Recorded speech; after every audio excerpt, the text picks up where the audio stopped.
Hello everyone, मेरा नाम है सूरज लोधी और मैं आप मुझे आपके लिए लेकर आया हूँ टूरिज्म का एक नया टॉपिक जो कि मैंने पिक किया है एनएसक्यूएफ हरियाणा की जो +1 क्लास की बुक है उसका यूनिट 5 जो कि है communication with customer and colleagues.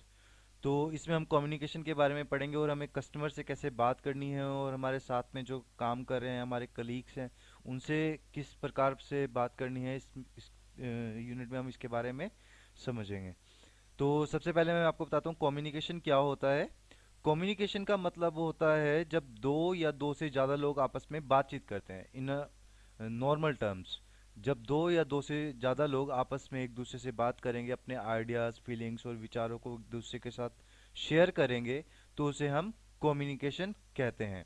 और कम्युनिकेशन एक हमारी सॉफ्ट स्किल का पार्ट होता है जो कि किसी भी इंडस्ट्री के लिए, not in tourism industry, note in hospitality industry, किसी भी इंडस्ट्री में हमारी पर्सनल लाइफ में भी कम्युनिकेशन बहुत ज़रूरी होता है।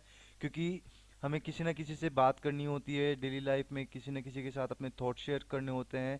तो जो ये कम्युनिकेशन का प्रोसेस है इससे हमें हेल्प मिलती है कि हम किस प्रकार अपने कम्युनिकेशन को बेटर तरीके से दूसरे व्यक्ति तक पहुंचा सकते हैं और कैसे जो पर्सन है उसकी बातों को अच्छे से समझ सकते हैं और अपने थॉट्स को एक्सचेंज कर सकते हैं। Communication has been defined by the many theorists. W. H. Newman defined communication is an exchange of fact, ideas, opinion and emotion by two or more person. W. H. Norman ने define किया है communication को, वो इस प्रकार किया है कि कम्युनिकेशन उसे बोला जाता है जब हम अपने फैक्ट्स, आइडियाज़, ओपिनियंस को, इमोशंस को दो या दो से ज़्यादा लोगों के बीच में एक्सचेंज करते हैं तो उसे हम कम्युनिकेशन कहते हैं। इसके बाद हमारा टॉपिक आता है प्रोसेस ऑफ कम्युनिकेशन। कम्युनिकेशन का प्रोसेस किस तरीके से काम करता है, और अगर हम इस प्रोसेस को समझ जाते हैं तो हमारा जो कम्युनिकेशन है वो बहुत ही ज़्यादा इम्पैक्टफुल बन जाता है। तो ये डायग्राम दिया है यहाँ पर कम्युनिकेशन प्रोसेस का, जिसमें सबसे पहले आता है सेंडर, इनकोडिंग, फिर मैसेज, फिर डिकोडिंग, फिर रिसीवर, और उसके बाद आता है फीडबैक, और इनके बीच में नॉइस होती है। तो इनका मतलब समझ लेते हैं अब कि सेंडर कौन होता है, इनकोडिंग कौन होता है, क्या होता है। मैंने अभी जैसे आपको बताया कि जो कम्युनिकेशन है वो दो या दो से ज़्यादा लोगों के बीच में होता है। फॉर एग्जांपल अभी के लिए हम दो लोगों को लेते हैं कि दो लोग आपस में कम्युनिकेट कर रहे हैं। तो सेंडर वो व्यक्ति होगा जो सबसे पहले अपने आइडियाज़, विचारों को दूसरे व्यक्ति तक पहुंचाने के लिए बोलेगा या फिर कम्युनिकेट करने की कोशिश करेगा। फिर आता है इनकोडिंग। इनकोडिंग का मतलब होता है जब सेंडर है, जो बोलने वाला व्यक्ति है, वो अपने आइडियाज़ और विचारों को जब दूसरे व्यक्ति तक पहुंचाने के लिए कुछ लैंग्वेज में बदलता है या किसी एक ऐसे माध्यम में बदलता है जिसे दूसरे व्यक्ति समझ पाए। जैसे अगर मैं बात करूं तो सुबह के टाइम अगर कोई दो पर्सन मिलेंगे तो जो पहला व्यक्ति के दिमाग में आएगा कि मैं इसको हेलो बोलूं, तो वो कैसे हेलो बोलते हैं सुबह के टाइम, गुड मॉर्निंग, हेलो, कैसे हैं आप। तो उसके दिमाग में वो सब विचार चल रहे हैं जिनको वो शब्दों में कन्वर्ट करता है। फिर आता है मैसेज।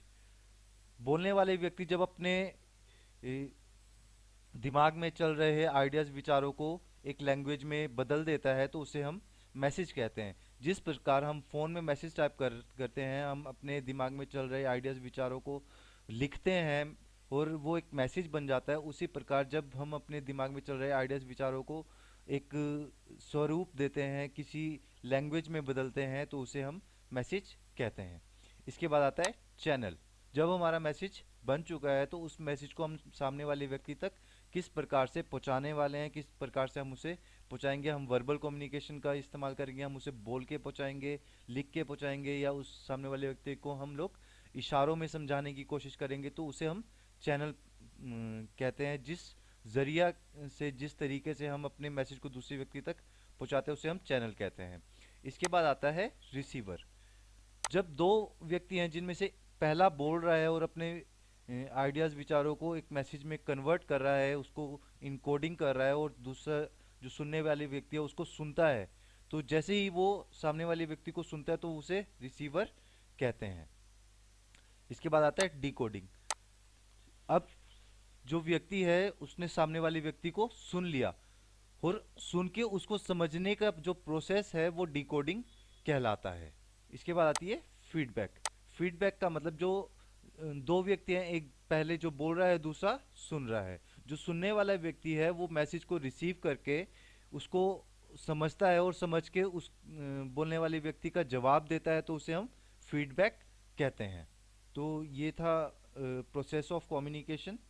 हम अब अपने नेक्स्ट टॉपिक की तरफ चलते हैं, जो कि है टाइप्स ऑफ कम्युनिकेशन। कम्युनिकेशन कितने तरह का होता है, किस किस प्रकार का होता है, और किस तरीके से बेहतर किया जा सकता है, इसके बारे में हम लोग पढ़ेंगे।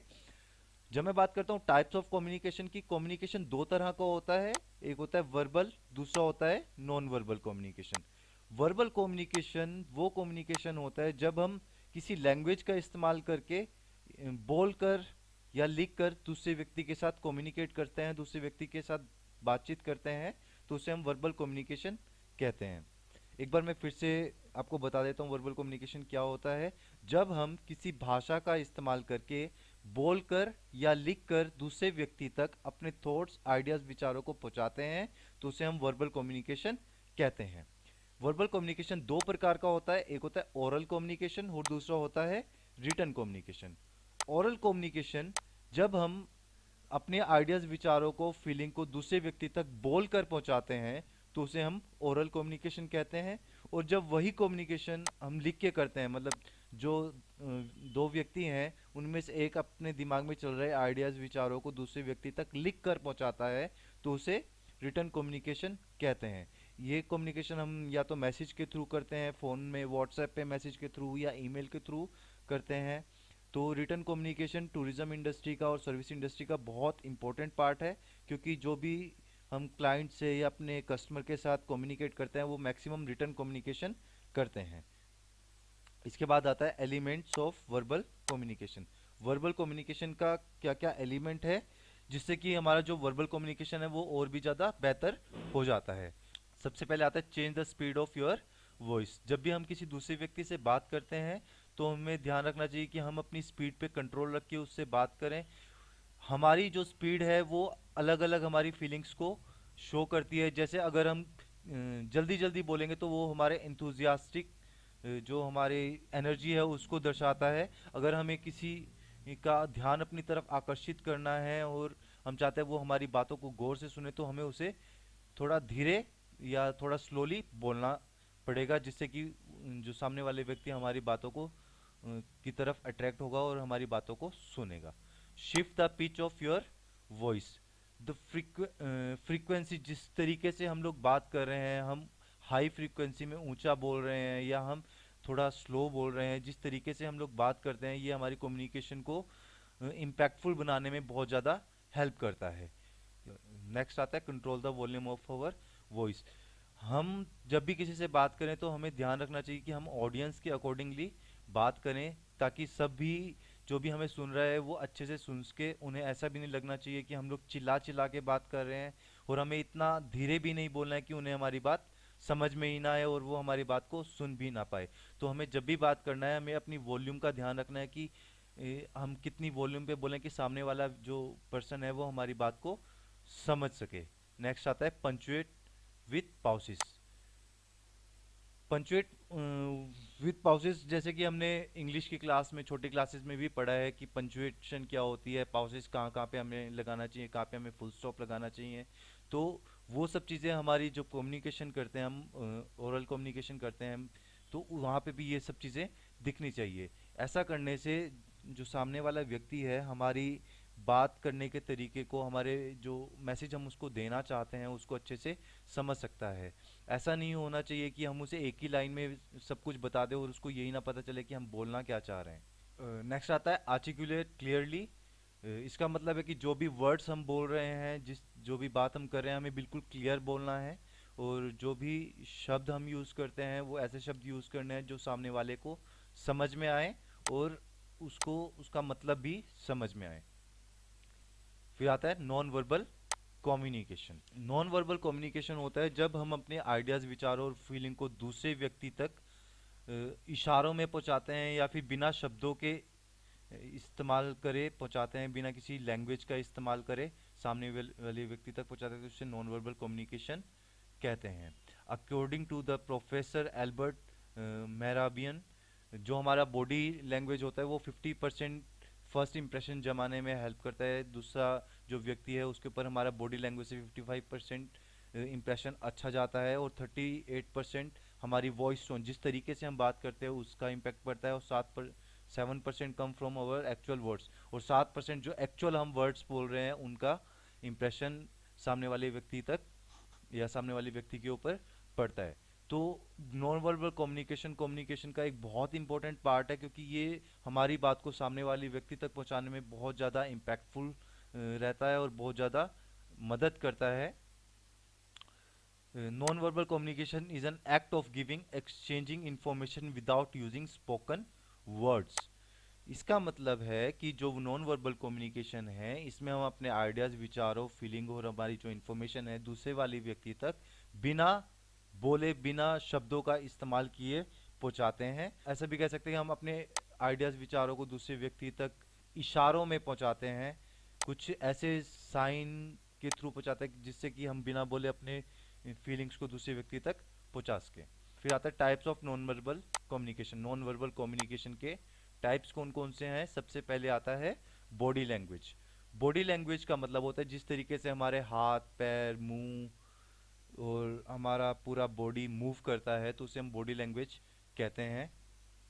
मे बी हमारे वर्ड्स हैं वो हम झूठ बोल सके, लेकिन जो हमारी बॉडी है वो कभी भी झूठ नहीं बोलती, और सामने वाले को पता चल जाता है कि हमारी बॉडी लैंग्वेज क्या कह रही है और एक्चुअल में हम कहना क्या चाह रहे हैं। फिर आता है पर्सनल अपीयरेंस। पर्सनल अपीयरेंस में हम किस तरह से दिखते हैं, किस तरह से हम ग्रूम रहते हैं, किस तरह का हमारा स्टाइल रहता है, किस तरीके से हम कपड़े पहनते हैं, ये सारी चीज़ें किसी दूसरे व्यक्ति के ऊपर इम्प्रेशन जमाने में हेल्प करती है। तो हमें हमेशा अच्छा दिखना चाहिए और अच्छे तरीके से तैयार होके रहना चाहिए। फिर आता है पोस्चर। पोस्चर का मतलब होता है जिस तरीके से हम लोग उठते बैठते हैं और चलते फिरते हैं, इससे हमारे दिमाग में जो चल रहा है उन चीज़ों का पता चल जाता है। तो हमें ध्यान रखना चाहिए जो हमारा पोस्चर है वो हमेशा अच्छा रहे। फिर आता है gesture with hand and arms. इसका मतलब होता है बात करते टाइम बहुत सारे लोग अपने हाथों का इस्तेमाल करते हैं और अपने सर को भी हिलाते हैं। तो जब हम बात करते समय अपने हाथों को हिलाते हैं और हमारे हाथ मूव करते हैं तो उसे हम gesture with hand and arms कहते हैं, या फिर हैंड मूवमेंट्स कहते हैं। फिर आता है आई कांटेक्ट। जब भी हम किसी व्यक्ति से बात करें तो हमें ये चीज़ ध्यान में रखना चाहिए कि हम उसकी आंखों में देखकर बात करें। अगर ज़्यादा लोग हैं तो हमें थोड़ा थोड़ा सबकी आंखों में देखकर बात करनी चाहिए। ऐसा करने से हमें पता चल जाता है कि सामने वाला जो व्यक्ति है वो हमारी बातों को समझ रहा है, उसको उसका ध्यान हमारी तरफ है भी या नहीं है, या वो हमारी बातों को इग्नोर कर रहा है। तो आई कांटेक्ट हमें रख के बात करना चाहिए, और आई कांटेक्ट रखने से सामने वाला जो व्यक्ति है हमारी बातों को अच्छे से समझ सकता है, और ये हमारे कॉन्फिडेंस को और हमारे इंटरेस्ट को भी दिखाता है। फिर आता है फेशियल एक्सप्रेशन। फेशियल एक्सप्रेशन का मतलब है जिस तरीके से हमारे आईब्रोज, हमारे लिप्स, हमारी आईज मूव करती है तो उसे हम फेशियल एक्सप्रेशन कहते हैं। जैसे कि अगर हम स्माइल कर रहे हैं तो हमारा जो लिप्स हैं वो फैल जाते हैं, और जब हम गुस्से में होते हैं तो हमारे जो लिप्स हैं वो इकट्ठे हो जाते हैं, और जब हम एक्साइटेड होते हैं किसी चीज़ को लेकर, किसी चीज़ के बारे में इंटरेस्टेड होते हैं तो हमारी आइज़ है वो थोड़ी ओपन हो जाती है। तो हमारी फेशियल एक्सप्रेशन से हमें पता चल जाता है कि हमारे दिमाग में क्या चल रहा है, और दूसरे वाले व्यक्ति को भी हम पहचान सकते हैं उसके फेशियल एक्सप्रेशन से। फिर आता है language of distance. Language of distance का मतलब है कि जब भी हम किसी व्यक्ति से बात करते हैं तो जितना डिस्टेंस हम उस व्यक्ति से बना के रखते हैं तो हमें पता चल जाता है कि वो इतना डिस्टेंस बना रहे तो उन दोनों के बीच में क्या रिलेशन है। अगर मैं सिंपल भाषा में समझाऊं आपको कि जब दो या दो से ज़्यादा व्यक्ति आपस में जितनी दूरी पे रहकर बात करते हैं उससे उनके रिलेशन का पता चलता है कि उन दोनों में आपस में क्या रिलेशन हो सकता है, और वो एक दूसरे से किस प्रकार जुड़े हो सकते हैं। सबसे पहले इंटीमेट जोन होता है, distance between spouse, children, parents, very close relative and friends. जब हम अपने माता पिता, अपनी वाइफ या हस्बैंड या बच्चों से जितनी दूरी बनाकर रखते हैं तो उसे हम इंटीमेट जोन कहते हैं। ये मोस्टली ये जो रिलेशन होता है हम वेरी क्लोज रह के इनसे बात करते हैं और कम्युनिकेट करते हैं। फिर आता है personal zone, distance between individual during business gathering social function and get together. जब किसी बिजनेस गैदरिंग में या किसी सोशल फंक्शन में जब लोग एक दूसरे से जितना डिस्टेंस बनाकर रखते हैं तो उसे हम पर्सनल जोन कहते हैं। फिर आता है social zone, distance between stranger और ओकेशनल विजिटर। जब किसी अनजान व्यक्ति से या जो व्यक्ति हम कभी कभी मिल रहा है उससे जितना डिस्टेंस बनाकर रखते हैं तो उसे हम सोशल जोन कहते हैं। फिर आता है public zone, distance between speaker and audience. जब बहुत सारे लोग होते हैं जहाँ पर जब वहाँ पे कोई एक व्यक्ति उन सबसे बात करता है तो उनका जितना आपस में डिस्टेंस बना के वो लोग बात करते हैं तो उसे हम पब्लिक जोन कहते हैं। या फिर एक पब्लिक एरिया में हम जितना डिस्टेंस बना के दूसरे लोगों से रखते हैं तो उसे हम पब्लिक जोन कहते हैं। Language of distance is helpful for maintaining proper distance in all interaction.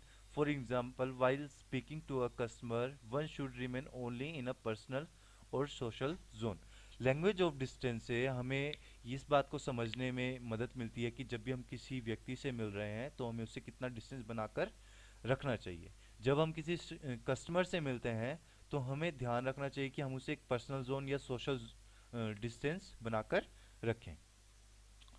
फिर हम बात करते हैं इफेक्टिव कम्युनिकेशन की, कि कम्युनिकेशन को हम लोग किस प्रकार इफेक्टिव बना सकते हैं, हमें क्या क्या करना चाहिए और किस तरीके से हम अपनी जो थॉट्स हैं उसको दूसरे वाले व्यक्ति तक बहुत इम्पैक्टफुली बता सकते हैं। और हम ऐसा क्या करें कि जो हम दूसरे वाले व्यक्ति को, सामने वाले व्यक्ति को बताना चाहते हैं वो हमारी बात को अच्छे से समझे। तो सबसे पहले आता है clarify the idea before communication. सबसे पहले हमें पता होना चाहिए कि हम दूसरे वाले व्यक्ति को बताना क्या चाहते हैं। फिर आता है no no purpose of your communication. आपको पता होना चाहिए कि आप जब सामने वाले व्यक्ति से बात कर रहे हैं तो आप क्यों कर रहे हैं बात, आपका मेन पर्पस क्या है। Understand physical and human environment of communication. हमें फिजिकल और जो ह्यूमन इन्वायरमेंट है उसका ध्यान रखना चाहिए। ऐसा न हो कि किसी बर्थडे पार्टी में या किसी खुशी के मौके पे हम किसी दुख वाली बात उससे करने लग जाएं, या फिर दुख का इन्वायरमेंट है वहाँ पे, थोड़ा सैडी इन्वायरमेंट है और वहाँ पे जाकर हम उससे खुशी वाला कुछ कम्युनिकेट करने लग जाए। तो हमें इन्वायरमेंट देखकर ही बात करनी चाहिए। Consult other in planning communication, दूसरों से भी हमें कंसल्ट करना चाहिए प्लानिंग करने के लिए। Take care of content and overtone of communication, जो भी हम बात कर रहे हैं हमें अपने शब्दों का ध्यान रखना चाहिए और हमें अपनी टोन का भी ध्यान रखना चाहिए। Convey value of communication to the receiver, हमें ध्यान रखना चाहिए जो भी हम बोल रहे हैं सामने वाला व्यक्ति उसकी वैल्यू को समझे और एक अच्छा मैसेज उसको उस तक पहुंचे। ऐसा ना हो कि हम बोलना कुछ चाहते हो और सामने वाला व्यक्ति है जो रिसीवर है वो कुछ और ही चीज़ को समझे। डू फॉलो अप एक्शन, और हमें एक्शन को, जो भी बातचीत हो रही है उसको फॉलो अप करते रहना चाहिए। Understand the importance of communication, हमें कम्युनिकेशन की जो इम्पोर्टेंस है उसको भी समझना चाहिए। Your action should be congruent with communication, जो भी हम एक्शन कर रहे हैं, जो भी हम कर रहे हैं, मतलब हैंड मूवमेंट्स कर रहे हैं या फिर जो हमारे बॉडी लैंग्वेज है वो हमारे कम्युनिकेशन के साथ मैच होना चाहिए। ऐसा ना हो कि हमारी बॉडी कुछ और बोल रही हो और हम जो कम्युनिकेट करना चाह रहे हैं हमारे वर्ड्स कुछ और बोल रहे हो। Practice good listening, good listening is the basic pre request और effective communication, this will discuss further. हमें एक अच्छी लिसनिंग की प्रैक्टिस करनी चाहिए। अगर हम में सुनने की आदत होगी और हम सुन सकते हो किसी को तो ये एक अच्छी कम्युनिकेशन का एक बहुत बड़ा रीज़न हो सकता है और कम्युनिकेशन करने में बहुत ज़्यादा हेल्प करता है। फिर आता है लिसनिंग। लिसनिंग का मतलब होता है कोई भी साउंड जो हमारे कानों के थ्रू हमारे माइंड तक पहुंचती है उसे हम लिसनिंग कहते हैं। परंतु जब हम उन वॉइसेस को समझने की कोशिश करते हैं और उन वॉइसेस को समझते हैं तो उसे हम लिसनिंग कहते हैं। ये कुछ एक गोल्डन रूल्स है जिससे कि हमारी लिसनिंग है वो बेटर हो सकती है। सबसे पहले स्टॉप टॉकिंग, जब भी हम सुनना चाहते हैं तो पहले तो हमें चुप रहना होगा। अगर हम चुप रहेंगे तो हम सामने वाले व्यक्ति को सुन सकते हैं। Put the person it is, दूसरे वाले व्यक्ति को की तरफ हमें ध्यान रखना है। Show the person you want to listen, सामने वाले व्यक्ति को पता चलना चाहिए कि हम उसकी बात सुनना चाहते हैं। रिमूव डिस्ट्रैक्शन, जब हम उसकी बात को सुन रहे हैं तो हमें उसकी तरफ ही ध्यान रखना है, ऐसा ना हो कि हम कुछ और भी करने लग जाएं और साथ साथ हम उसको भी सुनने की कोशिश करें, तो इस तरह से डिस्ट्रैक्शन बढ़ता है और हम उसकी बात को ठीक से नहीं समझ सकते। फिर आता है be patience, hold your temper. हमें शांति से पहले दूसरे वाले व्यक्ति की बात को सुनना चाहिए और सुन के समझना चाहिए, जिससे कि जो कम्युनिकेशन है वो बेहतर होता है। इसके बाद हमारा टॉपिक आता है टेलीफोनिक स्किल, कि हमें टेलीफोन को किस तरीके से हैंडल करना चाहिए और किस तरीके से हमें टेलीफोन पे बात करनी चाहिए, कौन कौन से रूल्स हैं टेलीफोन पे बात करने के लिए, और हम टेलीफोनिक जो हमारे एटिकेट्स हैं उसको कैसे हम इम्पैक्टफुल बना सकते हैं। तो जब भी हम टेलीफोन का इस्तेमाल करते हैं, they are four activities which we have to perform. सबसे पहले answering the telephone, making a telephone calls, when leaving a message and taking a message. Phone को जब हमारे पास फ़ोन आता है हमें उसे आंसर कैसे करना है, हमें किसी को कॉल कैसे करना है, हमें मैसेज कैसे छोड़ना है किसी के लिए, और कैसे किस प्रकार हमें मैसेज लेना है। तो जब भी हम किसी का फ़ोन उठाते हैं तो सबसे पहले हमें ट्राई करना है कि जो हम फ़ोन पिक करें वो विद इन अ 3 रिंग बजने से पहले पिक कर लें, जो कि हमारे गुड बिहेवियर को और हमारे इंथुजियास्ट को दिखाता है, और जिससे कि सामने वाले को व्यक्ति को पता चलता है कि हाँ हम उसकी बात उससे बात करना चाहते हैं। Answering with the smile which the caller will hear it in your voice. जब भी हम फ़ोन पे बात कर रहे हैं, आंसर कर रहे हैं, तो हमें एक स्माइल के साथ बात करना चाहिए, और ऐसी स्माइल के साथ बात करना चाहिए कि सामने वाला व्यक्ति वो हमारी वॉइस को सुन के, और हमारी जो वॉइस है वो बहुत चेयरफुल होनी चाहिए, हैप्पीली होनी चाहिए, ताकि सामने वाला व्यक्ति भी हमारी बात को सुनकर हैप्पी फील करने लग जाए। Speaking in a warm, audible, clear voice at a moderate pace so that the caller can follow the conversation. जो भी हम बात कर रहे हैं हमें इतनी ज़ोर से बात करनी चाहिए कि सामने वाले व्यक्ति हमारी बातों को अच्छे से समझ के और समझ के हमारी बातों का रिप्लाई कर सके। हमें ऐसा नहीं करना है कि बहुत ज़ोर से बात करनी है, और या इतना भी धीरे नहीं बोलना है हमें कि उस सामने वाले व्यक्ति को कुछ समझ ही ना आए। Not eating, drinking, smoking, or coughing while taking into the mouthpiece. If you have to cough, excuse yourself first, cover the mouthpiece and cough away from it. जब भी हम फ़ोन पे बात कर रहे हैं तो हमें उस समय कुछ भी खाना पीना या स्मोकिंग करना या खांसना नहीं चाहिए। अगर हमें खांसी आ भी जाती है तो सबसे पहले हमें उन्हें एक्सक्यूज़ मी बोलना चाहिए, और फिर उसके बाद जो हमारा फ़ोन है या फ़ोन का रिसीवर है उसे थोड़ा साइड करके साइड में हमें खांस के फिर वापस उनसे बात करनी चाहिए। Always sound professional, please to hear from someone and ready to deal with their concern. हमें हमेशा प्रोफेशनल हमें हमेशा प्रोफेशनल साउंड करना चाहिए, और दूसरे की बातों को सुनने के लिए हमेशा रेडी रहना चाहिए, और ऐसा नहीं होना चाहिए कि जो व्यक्ति हमें फ़ोन कर रहा है उसको ऐसा लगे कि हम उससे बात ही नहीं करना चाहते और ज़बरदस्ती हम उससे बात कर रहे हैं। Making a telephone calls, phone करते समय हमें किन किन बातों का ध्यान रखना चाहिए। The impression you create on the telephone reflect not only your personality but also the image of your company. जब भी हम किसी से फ़ोन पे बात करते हैं वो सिर्फ हमारी पर्सनैलिटी नहीं शो करता, उससे हमारी कंपनी का की पर्सनैलिटी का भी पता चलता है। जब भी हम किसी को फ़ोन करते हैं तो हमें इस बात का ध्यान रखना चाहिए कि सामने वाला व्यक्ति हमसे बात कर पाए। हमें इस टाइम का भी ध्यान रखना चाहिए कि सामने वाला व्यक्ति हमसे बात करने में कन्वीनियंट फील करे। ऐसा ना हो कि हम उसे पीक टाइम्स में फ़ोन करें जिस टाइम पे वो सबसे ज़्यादा बिजी रहता है।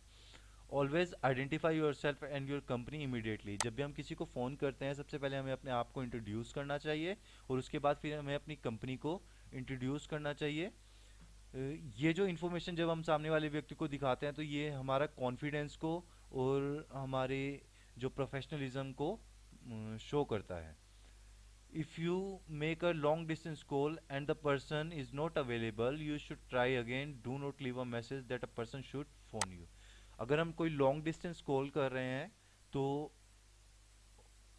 अगर हम कोई लॉन्ग डिस्टेंस कॉल कर रहे हैं और वो पर्सन अवेलेबल नहीं है, तो हमें कभी ये नहीं बोलना उसको कि